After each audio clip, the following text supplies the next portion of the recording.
curso que consta de 6 encuentros, es hoy y los 5 miércoles siguientes, es una introducción a la economía social y la economía popular. Y remarco lo de introducción porque la idea es dejar planteadas algunas interrogantes, algunas preguntas, y bueno, la verdad que no pretendemos que en 12 horas cátedra a través de Zoom, más unas cuantas lecturas en una plataforma, tengan claro todas las cuestiones respecto de la economía social. No creemos que pase eso, esperamos simplemente que sea el disparador de algo que debería ser algo constante y sostenido. Este curso, como bien dice, se llama Introducción a la Economía Social y al Cooperativismo. Y vamos pasando.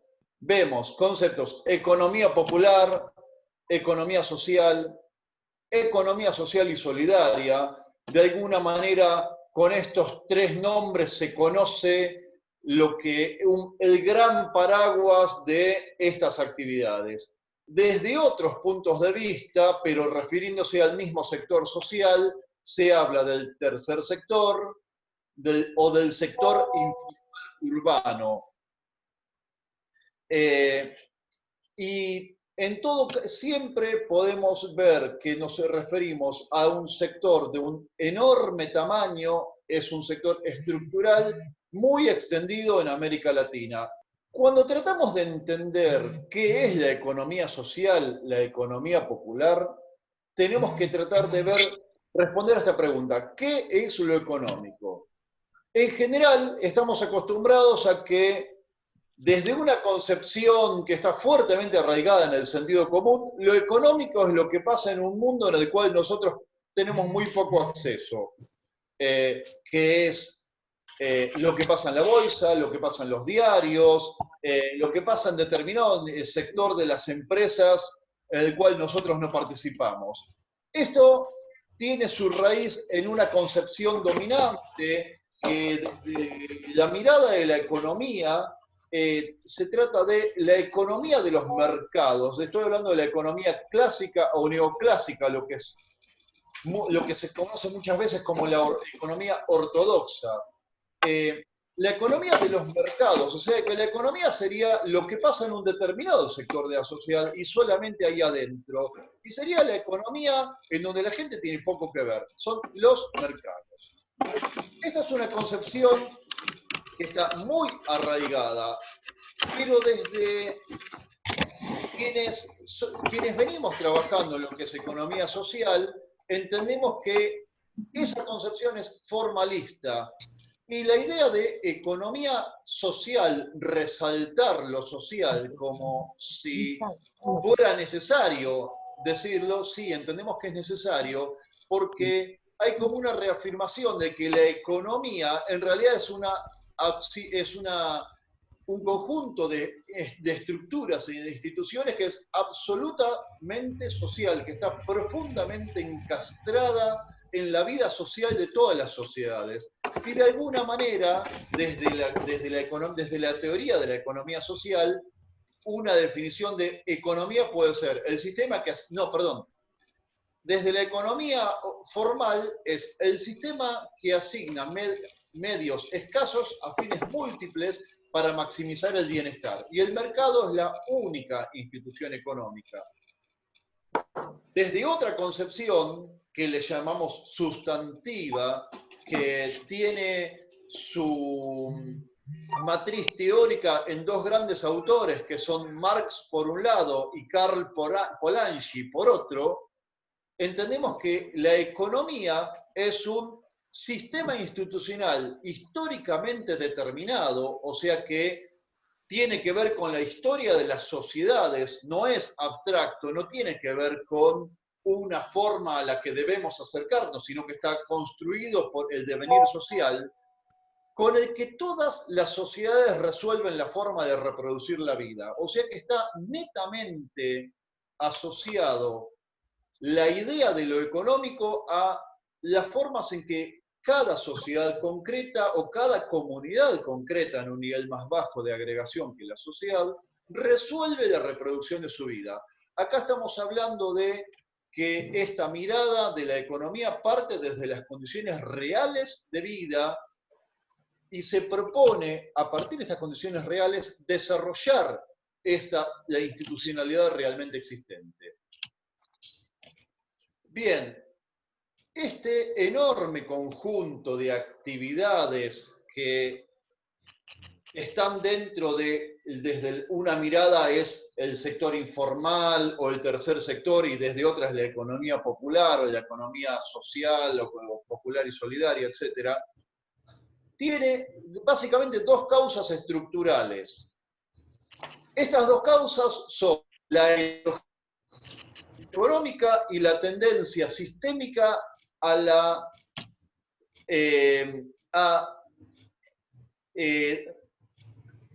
a utilizar tecnología para reemplazar mano de obra humana. Vamos a ver la primera.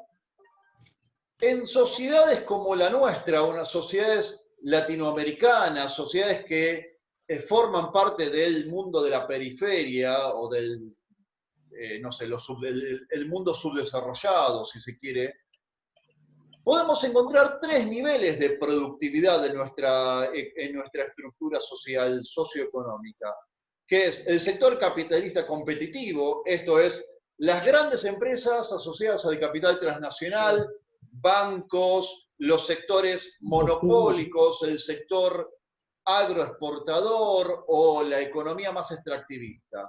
Acá tenemos capacidades productivas muy similares a las de los países centrales. Después hay un enorme sector que es el capitalista no competitivo en términos internacionales, estamos diciendo, ¿no? Pequeñas y medianas empresas, industrias de capital nacional, este es el principal dador de trabajo asalariado, es el principal empleador de la economía nacional. Y después hay un también enorme universo de gente que trabaja por fuera de las relaciones asalariadas. En países como el nuestro, este enorme universo se calcula más o menos en 1/3 de la población económicamente activa. Estamos hablando del universo de la economía popular, que puede ser tanto urbana como rural. Y la verdad que las condiciones de vida y de trabajo de la economía popular son bastante complejas. Estamos hablando de producciones sobre todo de subsistencia y con muy baja productividad. Desde la otra tendencia sistémica, hay una tendencia mundial a la desproletarización, esto es, menor necesidad de empleo asalariado para producir mercancías. Léase que estamos hablando de la producción de mercancías, esto es, producción de objetos para ser vendidas en el mercado. No estamos hablando de producciones para el autoconsumo. En este caso, la tendencia mundial es reemplazar mano de obra productiva por inversión tecnológica y por grandes inversiones. Esta tendencia, bueno, se dio a lo largo de todo el siglo XX, pero sobre todo a partir de la revolución de la microelectrónica que empezó a darse a fines de los 70, principios de los 80, y que, para dar un dato solamente, una empresa como Mercedes-Benz tenía a fines de los años 70 alrededor de 5.000 obreros y hoy en día tiene entre 1.200 y 1.500 obreros y su capacidad productiva es más o menos la misma. No es que produce muchísimo menos, sino que produce con un nivel muy grande de inversión tecnológica que reemplaza trabajo humano. Y esto se complementa con otra tendencia, que es la tendencia a la concentración de la propiedad empresaria en grandes empresas controlantes de la cadena de valor, de cadenas de valor. O sea, hay cada vez empresas más grandes que controlan sectores más grandes de la economía, controlando a sus cadenas de valor y utilizando menos empleo asalariado para producir lo mismo. Esto genera una crisis muy grande de menor necesidad de empleo. Sin embargo, la gente necesita trabajar. Entonces, esto nos lleva a ver, tratar de entender la economía desde una mirada que sea lo realmente existente. En economía social entendemos que la economía realmente existente es mixta. Desde la mirada más ortodoxa se piensa que la economía es lo que sucede dentro del sector privado de la economía. Y acá entendemos que no. La economía tiene tres grandes subsistemas. Hay un subsistema de la economía privada capitalista que es el sector dominante. Este subsistema tiene una racionalidad en donde hay dos grandes principios. El principio operativo es la competencia. Básicamente acá se trata de competir, o sea, esto está marcado por la teoría económica, la famosa mano invisible de Adam Smith, y aparte está no solamente marcado por la teoría económica, sino también legitimado por una enorme cantidad de prácticas. O sea, hay una institucionalidad que establece que la competencia es la forma adecuada. Y después establece que el intercambio, o sea, el comercio, el intercambio tiene como único fin la acumulación de capital sin límites. Resalto esto de sin límites porque en la lógica del sistema, las empresas tienen que competir para ganar plata, ganar, ganar, ganar y ganar, como en la misma lógica del sistema. No se trata de que sea gente con mayor o menor nivel de humanidad, o sea, más o menos, más buena o menos buena gente. Esa es la lógica del sistema. Estas formas institucionales, estas lógicas operativas, generan prácticas y valores que se difunden en toda la sociedad. Acá apago el celular. O sea, desde la economía privada capitalista, lo que hacen es transmitir al resto de la sociedad, a los otros dos subsistemas, una lógica de acumulación y de competencia. Otro subsistema es la economía estatal. Se tiende a ver desde la concepción ortodoxa que el Estado es un molesto entrometido en la vida económica de las empresas privadas. Sin embargo, desde la concepción en la que venimos trabajando, no solamente el Estado es un enorme sector en el que se dan movimientos económicos, sino que realmente tiene en sí mismo una lógica, es un subsistema. La racionalidad que se da dentro del Estado es que la lógica estatal implica la acumulación constante de poder, por lo cual hay una enorme necesidad de legitimación social para reproducir el poder de los grandes funcionarios del Estado, de los que tienen la capacidad de decisión dentro del Estado. Obviamente acá estamos hablando del régimen de acceso al poder estatal y el sistema electoral y todo eso que no es motivo de esta clase, pero estamos hablando de eso. Y el principio operativo de la economía estatal es la redistribución de recursos.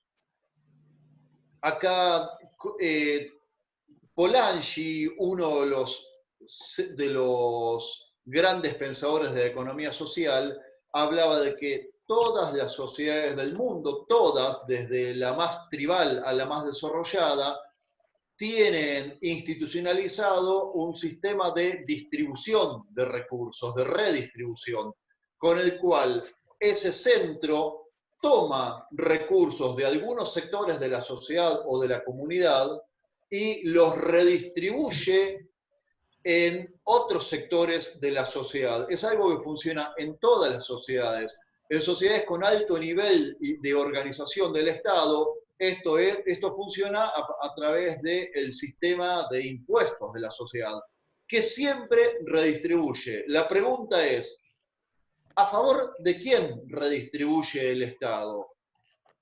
Los impuestos siempre redistribuyen, pero ¿de quién toman recursos? ¿De qué sectores sociales toman recursos y a quién se los dan? Bueno, ahí tiene muchísimo que ver la orientación política del Estado y el tipo de institucionalidad de impuestos que se desarrolle. Pero esto siempre ocurre. Cuando hay un gobierno neoliberal, el Estado tiende a tomar recursos de los sectores de menos recursos y transferirlos a los sectores más grandes recursos, y cuando hay la conducción del Estado es de otro signo, tiende a ser al revés. Por supuesto, estamos hablando de tendencias y no de situaciones absolutas. Bueno, siguiendo en clave de la economía mixta realmente existente, vamos al subsistema de la economía popular.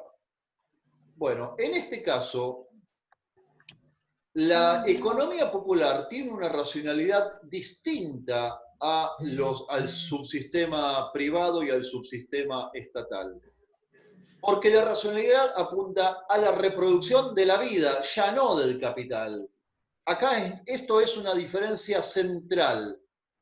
Desde la economía popular lo que se pretende es la reproducción de la vida.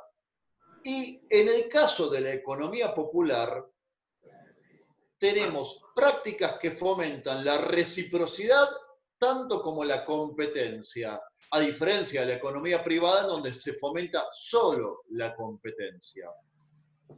¿Quiénes forman parte? ¿Quiénes son los que forman parte de la economía popular? Bueno, basta con salir a la calle.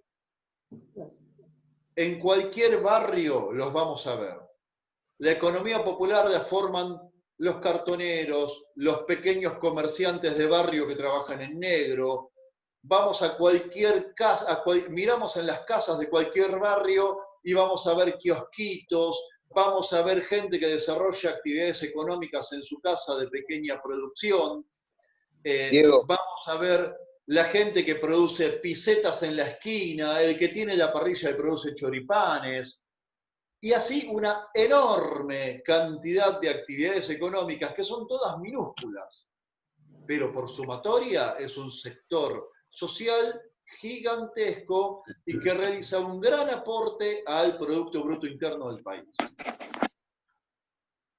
Ahora, esta economía popular, el subsistema de la economía popular, realmente las condiciones que tienen son muy complejas. Bueno, ¿cómo nace? Bueno, nace sobre los lazos recíprocos de vecindad, de parentesco, de amistad. Acá es muy común encontrarse con pequeñas unidades productivas donde yo produzco con mi vecino, yo produzco con mi tío, con mi papá, con mi hija, etc. Tiene diversas formas organizadas, Perdón, ¿me silenciaron? No. Tiene diversas formas organizativas muy poco institucionalizadas, y algo muy importante, están subyugadas a las formas del capital. ¿Qué quiero decir con esto de subyugadas a las formas capitalistas? Bueno, pasemos por las paradas de colectivos en cualquier verano y vamos a ver gente que trabaja con una heladerita vendiendo helados de Noel. O de, no sé, vendiendo producciones de empresas privadas. O sea, son gente que trabaja en negro, que subsiste en condiciones muy precarias, sin embargo, tienen formas de... su forma económica depende para la obtención de los insumos, para sus producciones, en enorme medida de lo que produce el subsistema privado. También muchas veces depende de los recursos que redistribuye el Estado.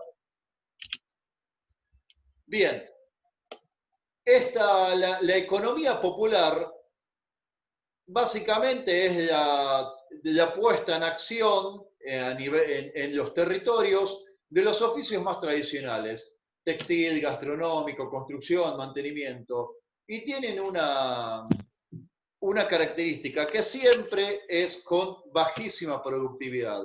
Recomiendo, por favor, que lean en la bibliografía los dos textos de Patricio Narodowski. Hay dos textos, uno se llama La micro de la economía popular, es un texto cortito que básicamente quiere decir la microeconomía de la economía popular, y en realidad este pequeño texto es la síntesis de un texto más grande que ahora no me acuerdo bien cómo se llama, pero se refiere también a la economía popular y lo tenemos en el Classroom. Recomiendo que lo lea porque es muy claro respecto de qué es la economía popular y cuáles son las deficiencias de la economía popular, que son muchas las deficiencias. Tenemos deficiencias en capacitación, tanto capacitación en oficios técnicos como en gestión administrativa de esos pequeños emprendimientos, y tenemos muy reducido contacto con instituciones ya sea instituciones comunitarias o estatales de capacitación, de asistencia crediticia, asistencia técnica. ¿Qué quiero decir con esto? Y digo, hay en el territorio muchas instituciones de capacitación, de asistencia crediticia, de apoyo a lo que son las producciones populares, pero la gran mayoría de los pequeños productores tienen nulo o limitado contacto con este tipo de institucionalidad estatal o social. Bien, nuevamente, la economía popular, estamos hablando de, son colectivos con escaso o nulo capital. O sea, realizan sus producciones con muy enormes precariedades respecto de la operatoria productiva y económica. Tienen enormes dificultades de acceso al crédito, y acá tenemos que ser muy claros, el crédito no puede ser una prerrogativa de la empresa privada capitalista y una operatoria de los bancos comerciales exclusivamente. El crédito es una necesidad social para cualquier producción que se lleve adelante. Y bueno, la economía popular tiene muchas limitaciones de acceso al crédito. Y después, bueno, tiene graves problemas de acceso a los recursos naturales, incluso a la tierra y el agua, y a los servicios públicos necesarios.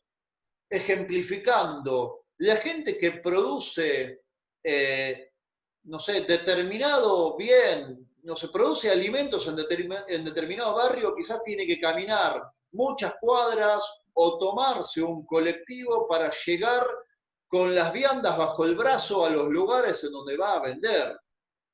Esto no, digo, es un problema severo de productividad y obviamente de precarización de la vida, de las condiciones de vida y de trabajo de la gente. Tiene muchas dificultades para contar con tecnología y baja capacidad organizativa. Y después, algo que también es bastante importante, hay muy poca capacidad para reemplazar con artesanalidad esa baja productividad. Lo voy a ejemplificar. Hay algún tipo de producción en donde la productividad es bajísima, pero la agregación de valor desde lo artesanal es muy, muy alto y está valorado por quienes lo vayan a comprar. No sé, algunos artesanos sumamente valorados, selectos, que pueden vender casi como obra de arte sus artesanías. Esto que existe es muy raro. En general lo que sucede es que las producciones de la economía popular tienen un alto nivel de artesanalidad en su producción, sin embargo esta artesanalidad le agrega poco valor desde el punto de vista de lo que la sociedad está dispuesta a pagar por esas producciones. Bien, esto nos lleva a pensar en una doble dimensión de la economía popular, llamémosle desde una mirada muy, no sé, muy taxativa, una doble dimensión, una que es una dimensión realista y pesimista y otra que es una dimensión positiva y que tiene mucho que ver con la voluntad, retomando algún planteo de Gramsci. hay una realidad de autoexplotación de los trabajadores de la economía popular que están subyugados a la lógica del capital. La gente trabaja mucho y sin embargo sus condiciones de vida y de trabajo son muy precarias. Sin embargo, tratando de ir ahora a los aspectos más positivos, entre comillas, de la economía popular, tenemos que remarcar que realmente la economía popular es inclusiva. Prioriza los vínculos por sobre la eficiencia productiva. Esto es muy común que en las organizaciones de economía popular se priorice el vínculo por sobre lo que la persona sabe, su capacidad productiva. O sea, no pongo un aviso en el diario y contrato al que más sabe, sino que le guardo el lugar a mi sobrino, porque mi sobrino lo necesita. O al compañero que salió del penal hace 15 días y está sin trabajo. Después, la economía popular emerge de lo que las personas y las comunidades saben hacer y retoma estos saberes. Esto es algo muy importante porque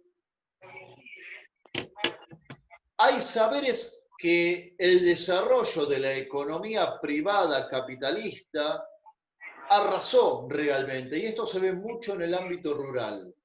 O sea, la extensión de la producción capitalista arrasó con formas tradicionales, y sin embargo, estas formas tradicionales muchas veces siguen vivas, perduran, persisten en las producciones de la economía popular, o mejor dicho, siguen vivas en esas producciones tradicionales que realizan las familias, y con una mirada teórica nosotros decimos, esto forma parte de la economía popular.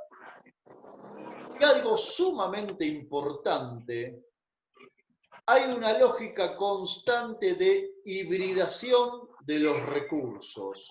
Y esto es muy importante porque la economía popular lo que hace es tomar recursos provenientes de otros subsistemas, tanto el público como el privado, y los hibrida. ¿Esto qué quiere decir? Que los pone al servicio de una lógica reproductiva de la vida, no ya de la acumulación del poder o la acumulación del capital sin límites. Esto es muy, muy importante porque nos permite entender qué es lo que sucede al interior de la economía popular con los recursos que muchas veces se conceptualizan como recursos del asistencialismo.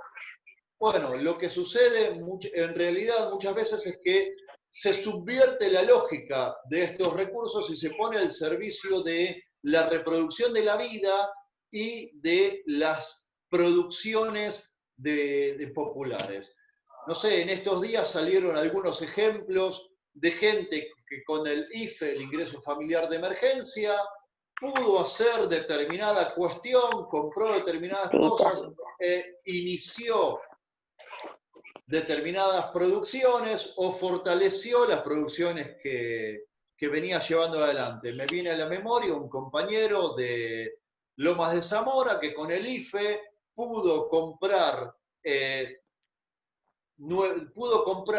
insumos de bolsas de residuos y sale a vender bolsas de residuos. Y lo hacen hibridando los recursos que recibe desde la economía estatal o desde la economía privada.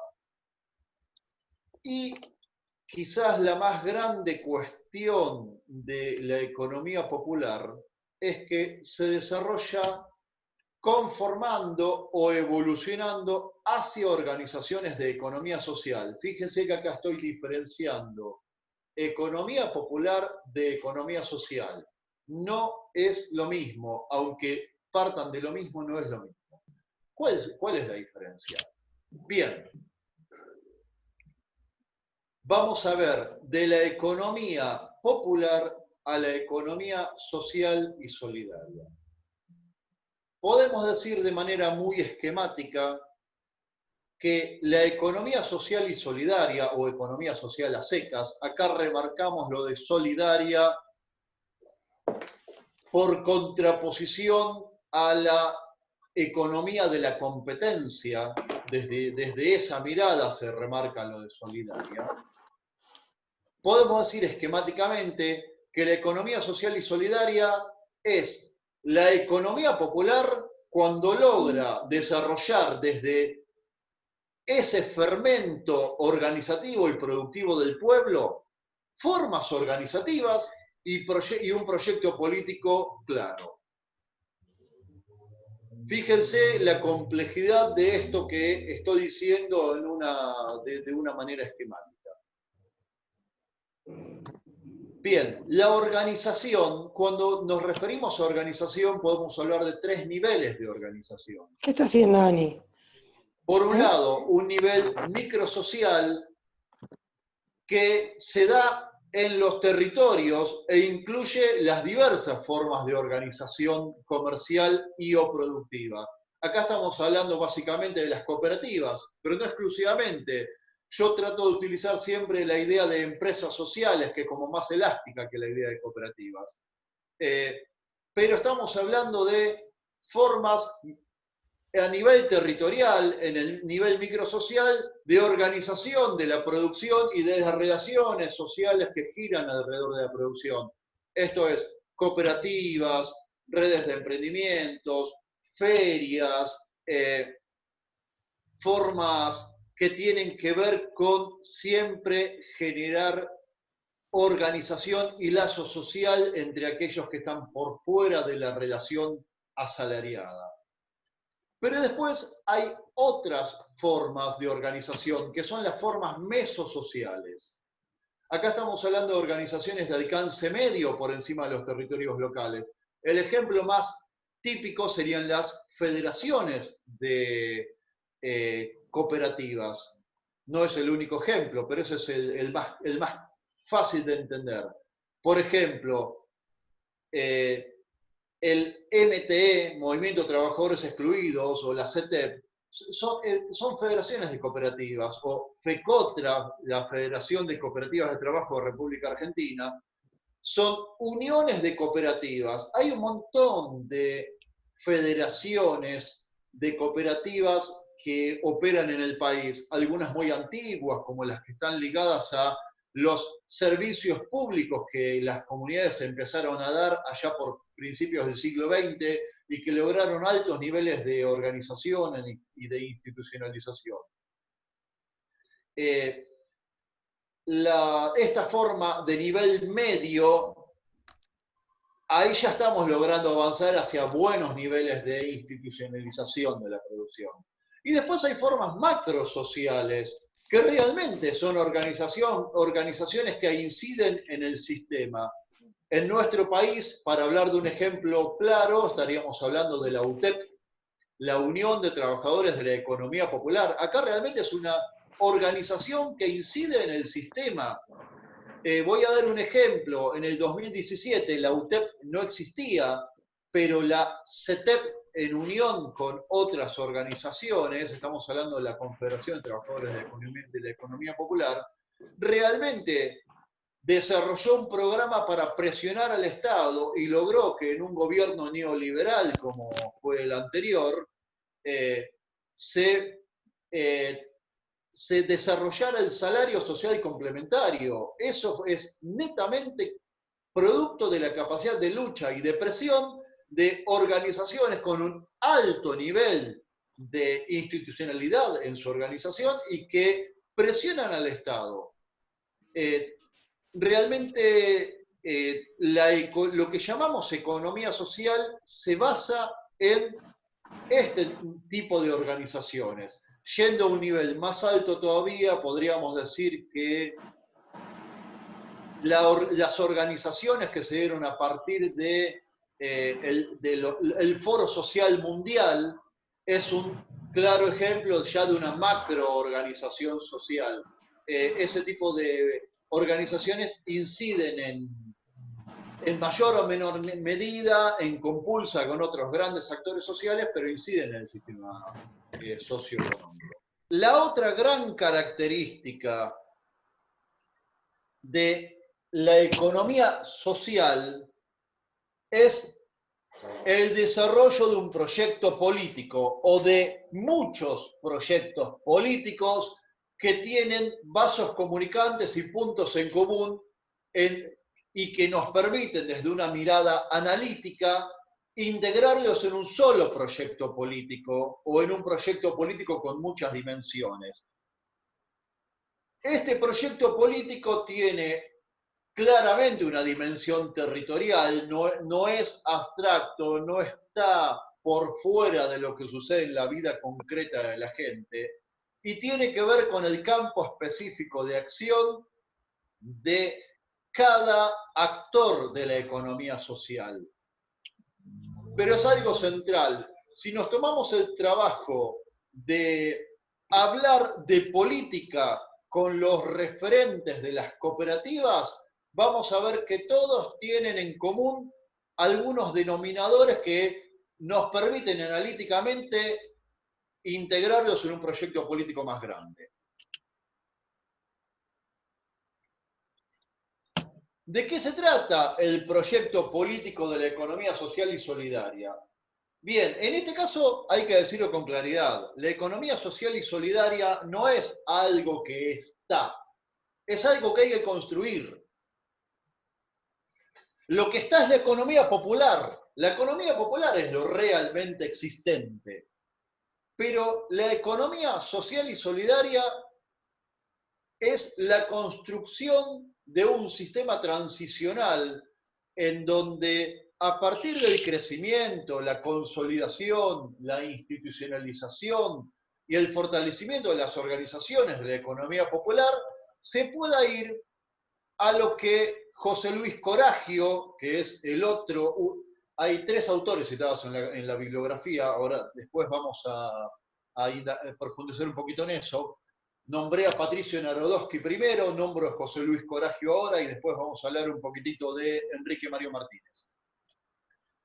Bien, José Luis Coragio nos habla de una transición hacia un sistema económico, social y solidario, donde todas las personas tengan lugar en el sistema social de división del trabajo. Y acá hay una diferencia enorme con la mirada tanto de la concepción teórica como de la práctica de la economía privada, en donde para la economía privada, de la economía ligada a la mirada clásica o neoclásica de la economía, el trabajo humano es simplemente un factor de producción. Nada más que eso, es algo que el capitalista cuando decide invertir para producir pone más o menos trabajo humano como un recurso, junto con la tierra, el capital, el conocimiento y el equipamiento. Bueno, desde la mirada de la economía social, el trabajo humano no es una mercancía más. El trabajo humano es el sentido de la economía dirigido a satisfacer las necesidades. Entonces, la economía social es una construcción transicional hacia un sistema económico en donde todo el mundo tenga lugar en el sistema social de división de trabajo, todo el mundo tenga un lugar en las formas productivas de la sociedad. Y No. define ese sistema económico como, como un sistema histórico de instituciones, valores y prácticas con el que cada comunidad o sociedad organiza y coordina el proceso económico para satisfacer las necesidades de todos sus miembros e incluir a todos en el sistema social de división de trabajo y realizar producciones sustentables. Esto es, en donde la explotación de la sociedad no sea una explotación que tiene límites ecológicos claros, sino que permita que la naturaleza se reproduzca a sí misma, o sea, que integra a la naturaleza dentro de lo que es la producción. Esto suena muy teórico, sin embargo, se puede ver en las prácticas de la economía popular y de la economía social. Bien, todo esto suena muy bonito, sin embargo, eh, si tratamos de tener una mirada que no sea ingenua, nos vamos a dar cuenta que frente a lo que es el vasto universo de la economía popular y a las formas en donde la gente desarrolla sus trabajos por fuera de las relaciones salariales, hay toda una disputa. No hace mucho, un ministro de Educación y que ahora es senador hablaba de que bueno, no hay problema, tenemos la gente se tiene que sentir cómoda en la incertidumbre y ahora la gente puede producir cerveza artesanal o tomar un curso de manejo de drones y vivir de eso. Bien, con esto lo que quiero decir es que el proyecto social neoliberal realiza con mucha fuerza y de manera muy consistente y sostenida en el tiempo un fomento del emprendedorismo individual. Cuando hablamos de fomentar el emprendedorismo y sobre todo, no sé, cuando ese emprendedor es básicamente una persona individual que a partir de su genialidad pudo desarrollar no sé qué y con eso vive y crece y se desarrolla, y tratemos de mirar con cuidado porque con mucha probabilidad detrás de eso va a haber un fomento del individualismo. O sea, lo que va a haber es el fomento de pequeñas unidades productivas de nivel individual o microsocial, pero que tienen la misma racionalidad que las grandes empresas y que su lógica es acumular capital de manera privada, individualista y con poco lazo social. Acá hay toda una mirada de que la innovación es una innovación que se refiere al enriquecimiento individual. Y bueno, esta, desde esta lógica perfectamente se puede ser un emprendedor y desarrollar una forma financiera en donde yo termino captando recursos de un montón de lugares y me enriquezco. No sé, creo una página web de determinada cuestión y me hago rico, bueno, básicamente con una inversión intelectual y no genero riqueza social que se difunda, sino que genero acumulación. Y acá tenemos que tener mucha claridad porque el proyecto neoliberal tiene en su matriz una utopía de, de desarrollo del emprendedorismo con un alto nivel de aislamiento y sin seguridad social. Y el objetivo frente a la tendencia mundial de desproletarización es justamente desproletarizar la vida social con un bajo nivel de conflicto mediante prestaciones microasistenciales. Y en esto pensemos en nuestro desempeño cotidiano. Pensemos en qué es lo que le sucede a una persona cuando va a, no sé, alguna oficina de empleo municipal o inclusive a alguna delegación del patronato y él individualmente eh, completa una planilla para solicitar un pequeño monto de dinero para comprarse, no sé, una motoguadaña y cortarle el pasto a sus vecinos. Eso es neoliberalismo puro, es la utopía neoliberal. Es desconflictivizar la vida social y a la vez disminuir los niveles de organización popular. Y con esto tenemos que tener mucha claridad. O sea, quiero decirlo con más propiedad. El enorme conjunto de las producciones de la economía popular o del tercer sector desde la mirada más ligada a la ortodoxia es un campo de disputa. Es un campo en donde aquellas fuerzas que entienden que el cambio va a venir fortaleciendo la producción popular disputan completamente con las fuerzas que creen que hay que disminuir el nivel de organización de las clases trabajadoras, fragmentando sus fortalezas colectivas y convirtiendo a trabajadores sindicalizados en trabajadores individuales. Eso es un campo de disputa. Ahora, el diagnóstico es, no es posible por las tendencias estructurales que mencionamos al inicio, detener la desproletarización. Lo que sí es posible es que esa desproletarización no implique una descolectivización. Y ahí vamos al proyecto político de la economía social. La economía social tendiente realmente a modificar el sistema de producción y modificar la vida de la sociedad busca resocializar el trabajo de los desproletarizados. Parece un trabalengua. Buscamos una organización colectiva del trabajo autogestivo. Y para eso nos valemos de distintas formas organizativas. Cooperativas, empresas sociales, empresas mixtas, ferias, etc. Esto implica todo el tiempo una relación de asociación y confrontación con las instituciones del Estado, y acá no lo pusimos en el PowerPoint, pero debemos decir también con las empresas, las unidades productivas de la economía privada. Porque acá no se trata de decir de un lado están los malos y del otro lado están los buenos. No, esto es un campo de disputa y lo que tenemos que hacer es generar lazos organizativos en un proyecto político.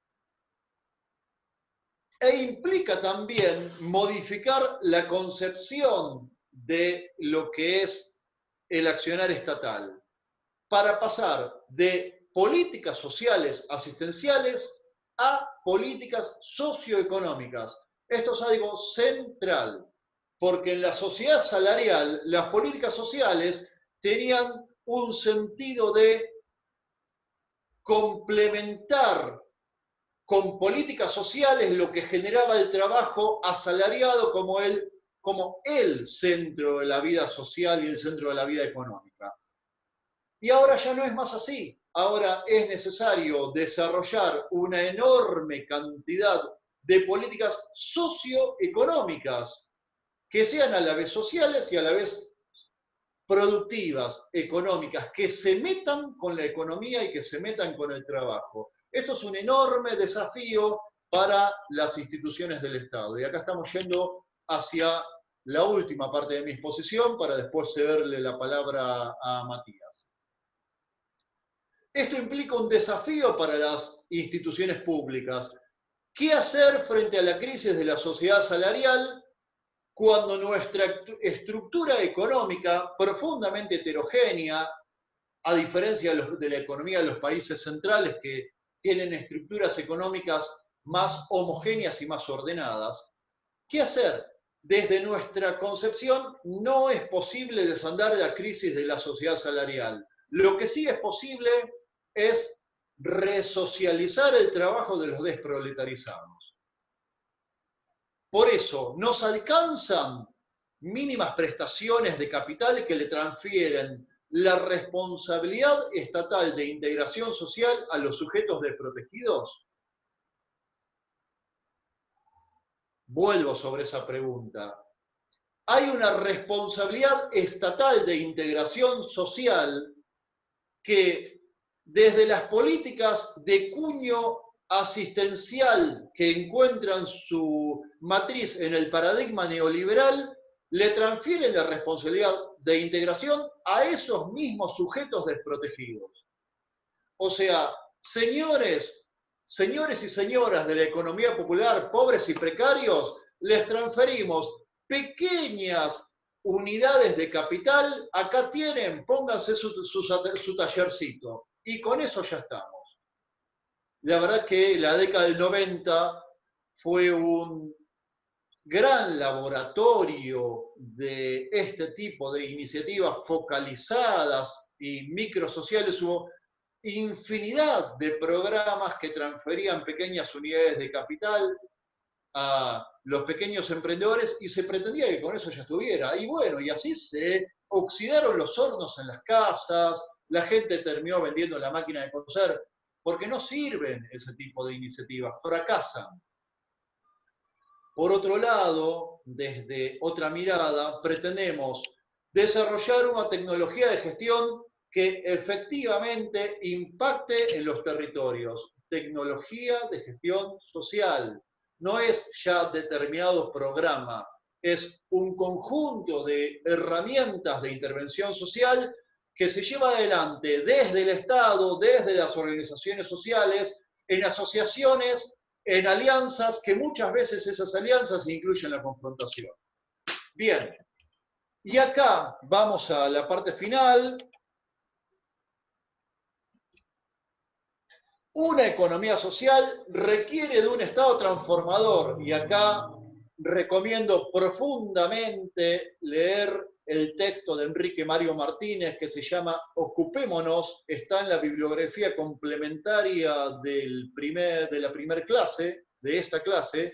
Lo recomiendo profundamente porque Martínez, que fue presidente del INTI y es el más grande experto de producción popular del país, según mi criterio, entiende que el estado de bienestar, tal como se desarrolló durante el siglo XX, encuentra límites profundos y que la manera de superar esos límites es pasar del estado de bienestar al estado transformador. Y uniendo lo que plantea Martínez con los que plantea Narodowski, tenemos que decir con mucha claridad: no se puede desarrollar un sistema de economía social y solidaria sin un sólido sistema de protección social. No se trata simplemente de que la gente desarrolle sus propios sistemas de trabajo. De lo que se trata es desarrollar sistemas de seguridad social que contemplen todas las formas no salariales de trabajo. Hay que desarrollar una institucionalidad por fuera de la relación salarial. Seguramente el salario social complementario, el IFE y este tipo de iniciativas son protoformas de este sistema de protección social. Pero bueno, esto hay que desarrollarlas para que realmente sean una institucionalidad de la inclusión social que permita incluir a todos aquellos y aquellas personas que no tienen lugar en la relación social salarial, pero que no por eso tienen que estar condenados a vivir una vida de precariedad y pobreza. Esto implica articular las producciones de pequeña escala. Hagamos un ejercicio.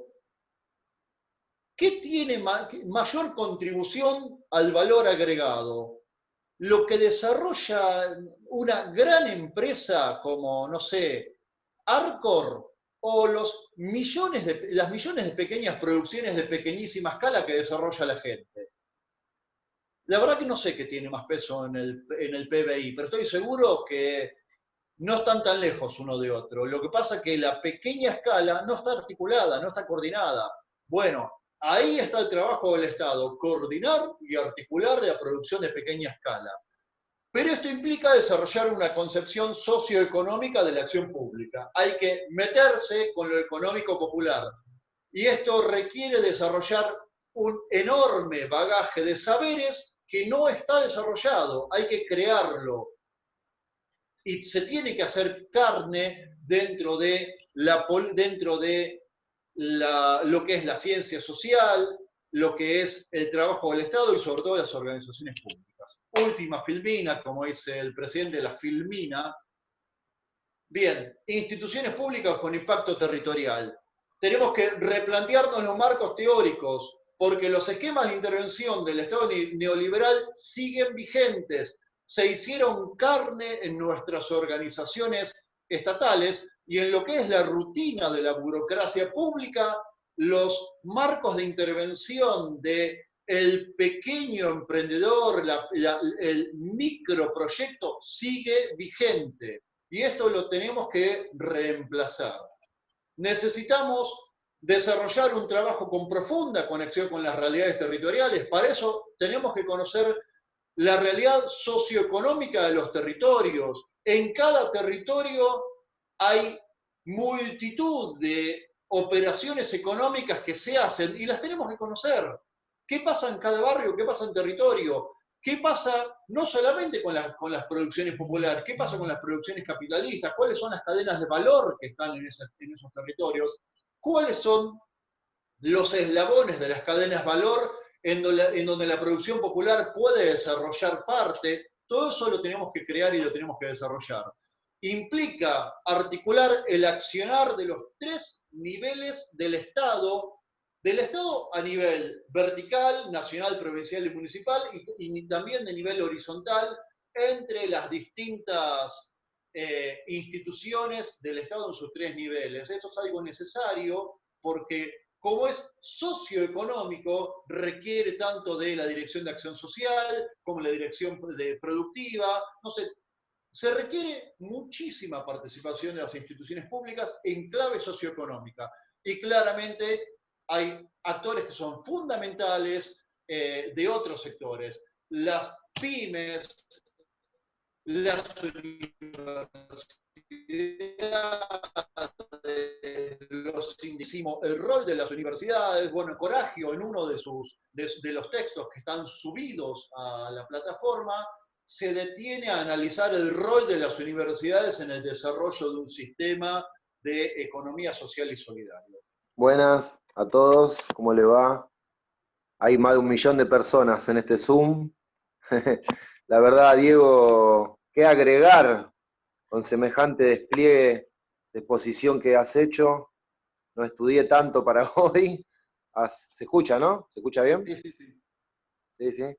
La verdad que te has desplegado un marco teórico impresionante. Te felicito sinceramente. No hay mucho más para agregar, más que quizás contar un poco la vivencia de este lado de la trinchera, digamos, ¿no? Que sí, para nosotros la economía popular ha sido la herramienta, en principio de subsistencia y después de organización productiva, y también de organización de la comunidad que fuimos construyendo, ¿no? Bueno, no, yo coincido profundamente en todo lo que has dicho. Creo que nada, es un tema muy complejo, ¿no? Y tiene muchísimas variantes, pero sin ningún lugar a duda, hoy el sector informal de la economía argentina es el 60 o el 50 y pico por ciento de los trabajadores que todos los días se levantan a las 5, a las 6, a las 7 de la mañana y salen a construir la patria, ¿no? Y hacen al Producto Bruto Interno del país, todos los años. Y que sin ningún lugar a duda, sin ese esfuerzo, sin ese trabajo, sin esas manos que producen bienes y servicios, las grandes empresas multinacionales no podrían obtener los beneficios y las ganancias que obtienen, ni fugarlas, y parte de esa riqueza que producen esos sectores que están absolutamente postergados y trabajan por la mínima subsistencia diaria, digamos, son parte de ese, o sea, producen esa riqueza que las empresas en definitiva fugan, ¿no?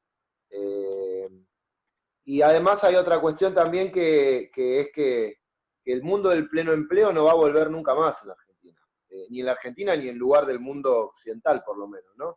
Que hoy estamos en otra etapa de la economía mundial, que por más que vengan 5 Perón, en la Argentina no vamos a volver a esa etapa del planeta, y que bueno, y que eso tiene que servir o lo tenemos que mirar como, digamos, una forma de repensarnos como sociedad y ver cómo construimos una sociedad mejor para que vivan nuestros hijos, básicamente, porque creo que a la larga y en definitiva lo que estamos buscando todos es una sociedad mejor y más linda de ser vivida, en donde puedan nuestros hijos ser un poco más felices, digamos, ¿no?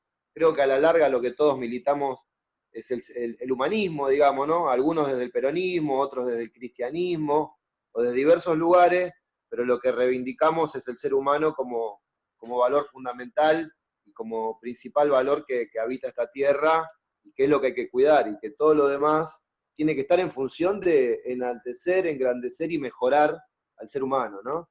Que por supuesto las cuestiones económicas son centrales, que sin las necesidades básicas resueltas no podemos pensar a un ser humano en desarrollo, a una familia en desarrollo, y a un ser humano más feliz, por supuesto, pero bueno, también hay otras cosas centrales, pero esto es absolutamente necesario, ¿no?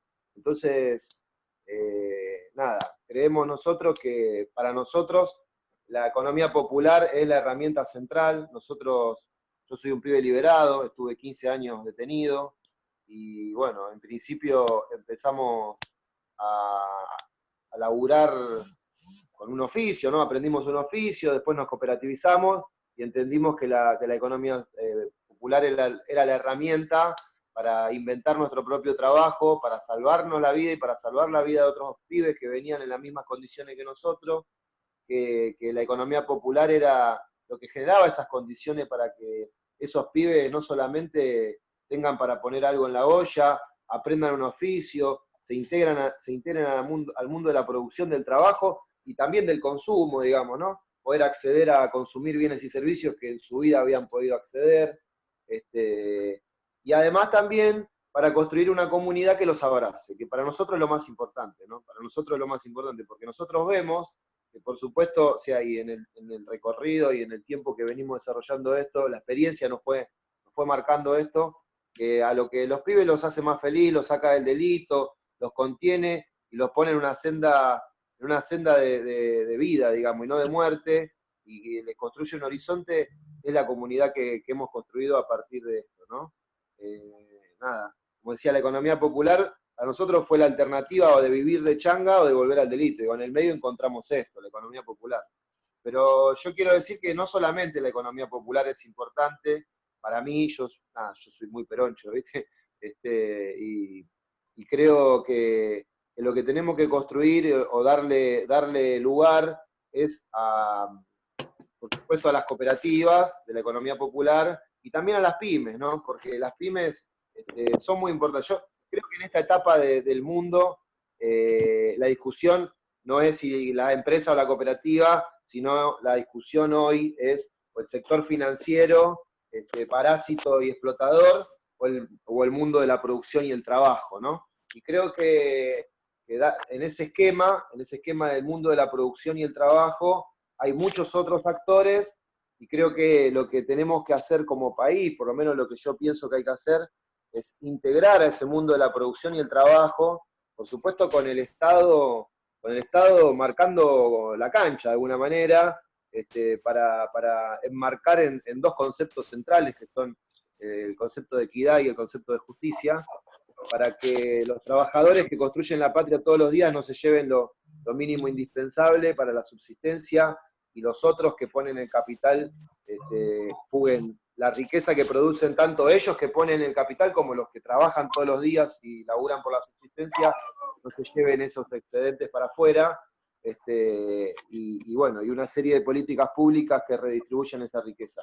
Por supuesto que la patria se construye trabajando, que para mí, perdón, ¿no? Por mi peronismo empedernido, pero para mí el peronismo es o este modelo que nosotros creemos y militamos, tiene que ver con esto que desarrolla el país profundamente, que lo desarrolla en todos sus niveles, que lo convierte en un país industrial, que lo convierte en un país competitivo, en un país que puede exportar y meter sus bienes y servicios producidos por manos argentinas en todo el planeta, que además tiene autoabastecimiento en todos los niveles, y que desarrolla la ciencia, que desarrolla la tecnología, pero además que todo eso lo hace en función del ser humano, digamos, ¿no? Que lo hace para mejorar al ser humano, para que el ser humano esté más feliz, y que pueda construir relaciones humanas distintas, ¿no? Que pueda eso además ir construyendo un entramado social distinto. Y creo que ese es el norte para nosotros, ese es el objetivo, que a la larga no deja de ser la construcción de una comunidad organizada, o de muchas comunidades organizadas, con algunos conceptos comunes, digamos, que pongan en el centro y en el eje de todos los temas al ser humano, ¿no? Bueno, un poco esa es la mirada que nosotros tenemos para la construcción de esta Argentina. Creemos que sin duda hay que desconcentrar el país. No cabe duda que cuando se paga el IFE, o cuando se paga la asignación, o cuando se paga el salario social complementario, toda esa guita que el Estado mete en los sectores más vulnerables, que además vienen de 4 o 5 generaciones desocupados, sin la cultura del trabajo, sin saber ningún oficio de ninguna forma, digamos, y sin ninguna posibilidad de ingresar al mundo de la producción y el trabajo. Bueno, cuando reciben esto, en 3 días toda esa guita está en las cuentas de Walmart y de Carrefour, fiscales de andás a saber dónde, ¿no? Entonces, bueno, nada, hay también otras cuestiones que tienen que ver con condiciones estructurales históricas, ¿no? O no tan históricas, quizás desde mediados del siglo XX en adelante, que hagamos lo que hagamos, como decía Diego, los hornos que se entregaban, ¿viste? Todas las herramientas que se le daban, esa cuestión de cuenta propista, del meritócrata, de que si no te sales porque sos vago, porque no servís y qué sé yo. Digo, esto tiene que ver con otras condiciones estructurales que es imposible y es inviable todo esto, ¿no? Si no hay una comunidad que se organice y que además se meta en el terreno de la disputa, de la discusión, ¿no? La discusión política, estructural, digamos, es imposible que la economía popular subsista, ¿no? Nosotros decimos que el peronismo ha sido, esa etapa histórica de la Argentina ha sido donde todos los sectores del país, o por lo menos todos los sectores productivos del país, se sentaron en la mesa de las grandes discusiones nacionales a discutir. Bueno, yo creo que la economía popular pudo ser posible, digamos, y pudo desarrollarse, aunque todavía le falta muchísimo más y estamos discutiendo el desarrollo de la economía popular, pudo ser posible porque hubo una organización como la CETEP o anteriormente otras organizaciones que se pudieron sentar en esa mesa a discutir las prioridades del Estado y las prioridades de la sociedad, ¿no? Y a partir de ahí pudo sembrarse esa semillita y se pudo desarrollar.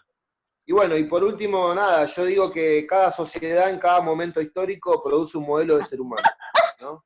Yo no creo que el ser humano sea lo que hoy vemos expresado en el ser humano que convive en esta sociedad, digamos, ¿no? Creo que hubo sociedades más humanas que han tenido otros valores y han tenido otros conceptos de la vida. Pero lamentablemente vivimos en una sociedad que produce un modelo de ser humano que es muy complejo, ¿no? Una sociedad compleja, un ser humano complejo, que está profundamente atravesado con la escala de valores de la sociedad de consumo.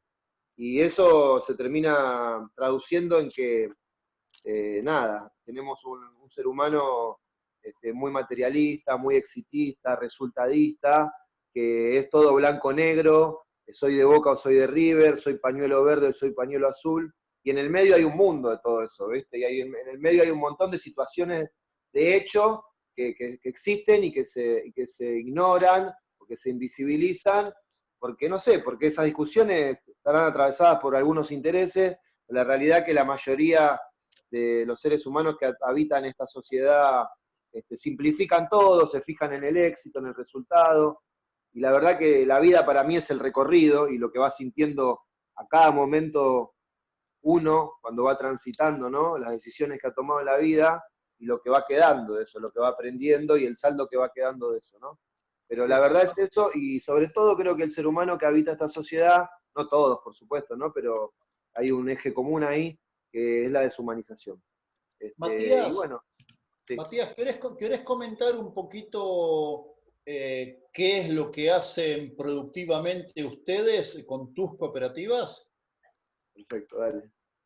Bueno, nosotros tenemos acá en Lanús y en Lomas, y ahora empezamos con una sede en Avellaneda, tenemos 4 cooperativas, un club de barrio, una asociación civil, y además tenemos 2 comedores, 2 merenderos que comen 3.500 personas por semana, más o menos. Bueno, nada, arrancamos con una cooperativa gráfica porque era el oficio que aprendimos.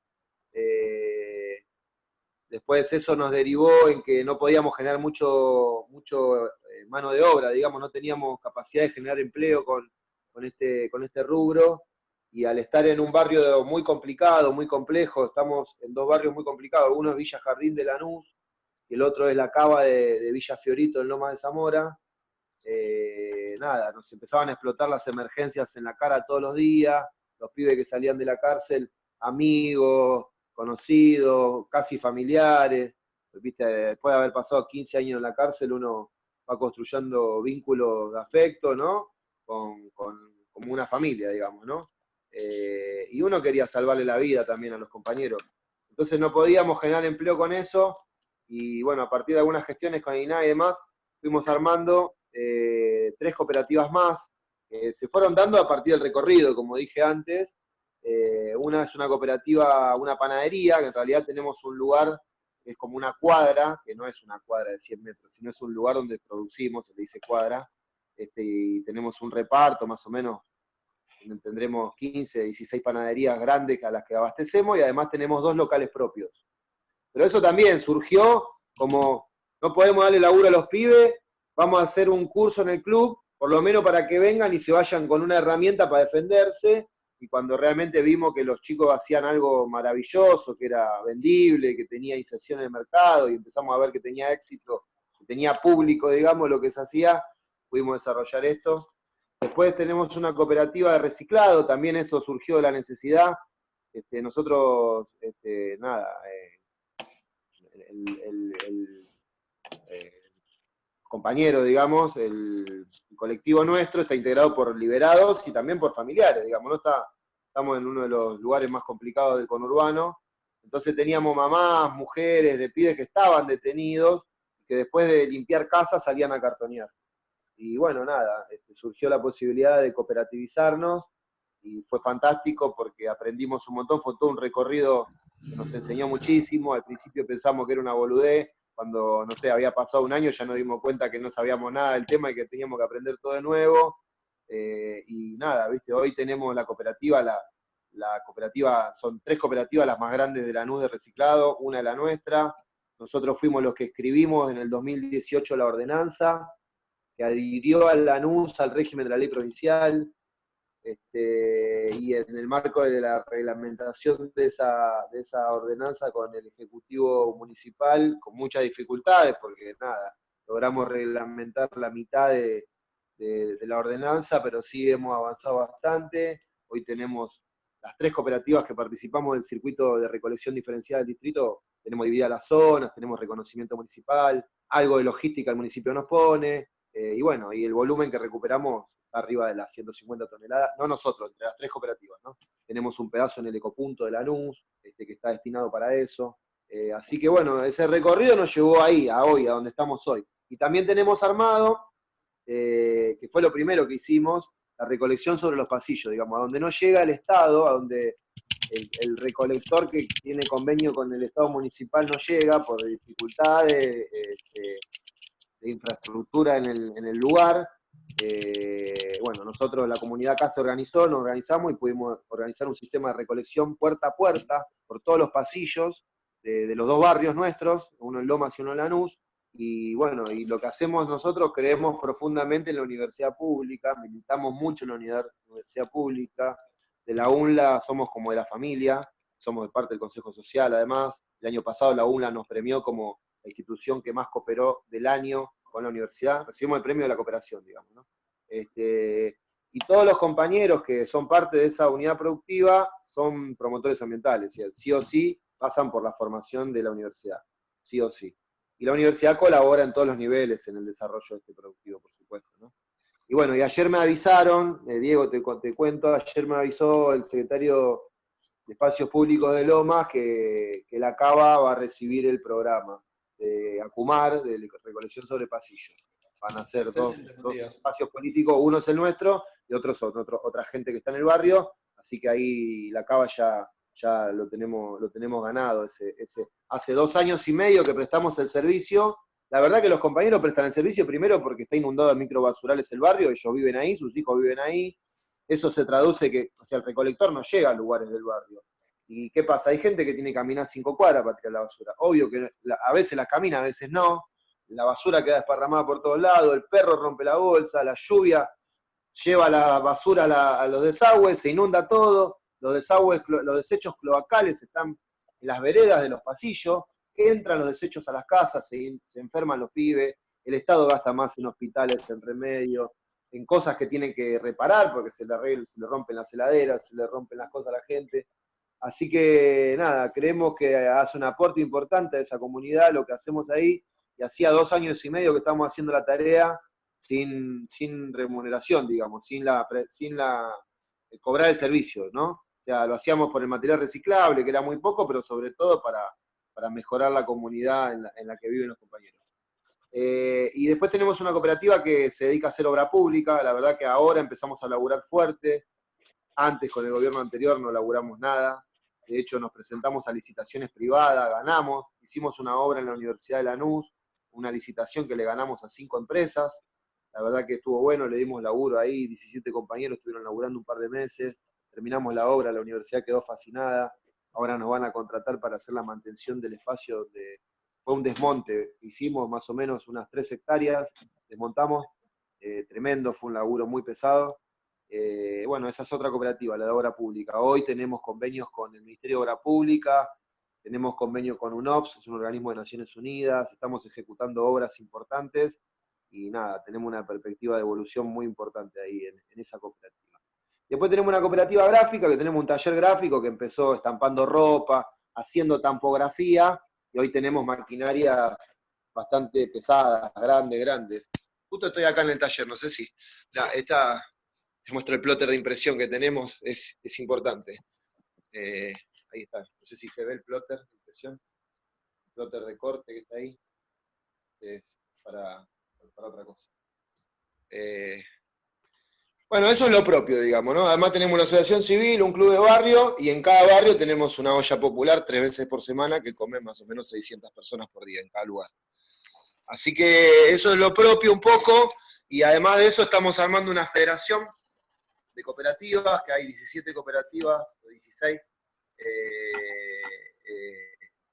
adentro del acuerdo, y creo que el trámite de federación lo metemos mañana, y que estas cooperativas están dispersas en casi todo el territorio de la provincia de Buenos Aires, y hay una en Mendoza.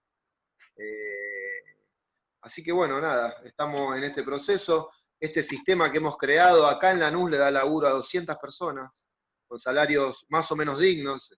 Digamos, los salarios de obra pública están casi en 38, 40 mil pesos, y los salarios del reciclado están bastante más abajo, pero la carga horaria laboral es mucho menor. Los compañeros del reciclado laburan 4 horas más o menos, y los compañeros de la obra pública no laburan 8 horas, 9. Así que, pero bueno, ganan, los compañeros de reciclado están arriba de 20 y pico de mil pesos. Así que, bueno, nada, sobre todo, creemos profundamente, como decía antes, en la comunidad organizada. Creemos que esos lugares donde se construye realmente un sujeto de transformación distinto, que construye relaciones humanas diferentes, que cuida para adentro, y quizás para afuera de la comunidad se maneja con los parámetros de la sociedad común, digamos, ¿no? De la sociedad de consumo que se relaciona como se relaciona. Pero para adentro se construyen lazos humanos distintos, ¿no? Y creo que, en definitiva, a los pibes que salen de la cárcel, que vienen atravesados por toda esa particularidad de su recorrido en la vida, digamos, de esa experiencia, creo que cada persona es el resultado de su propia experiencia, ¿no? Lo único que les salva la vida no es un buen sueldo, si consiguen un laburo en una empresa y ganan más que acá, terminan volviendo acá, porque acá encuentran una familia. Y vemos que también pasa, no pasa acá solamente, ¿no? Vemos que pasa lo mismo en todas las iglesias, ponele, pasa lo mismo. La comunidad que construyen las iglesias, sean de la religión que sea, es fantástica.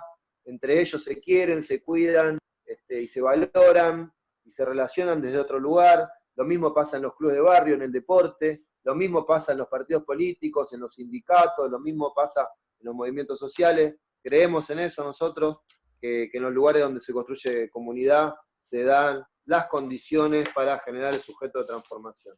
Y eso es lo que construimos todos los días. Quiero hacerle una pregunta a Matías. Gustavo. Hola. Sí. ¿Cómo andás, Matías? Gustavo Alejandro López soy.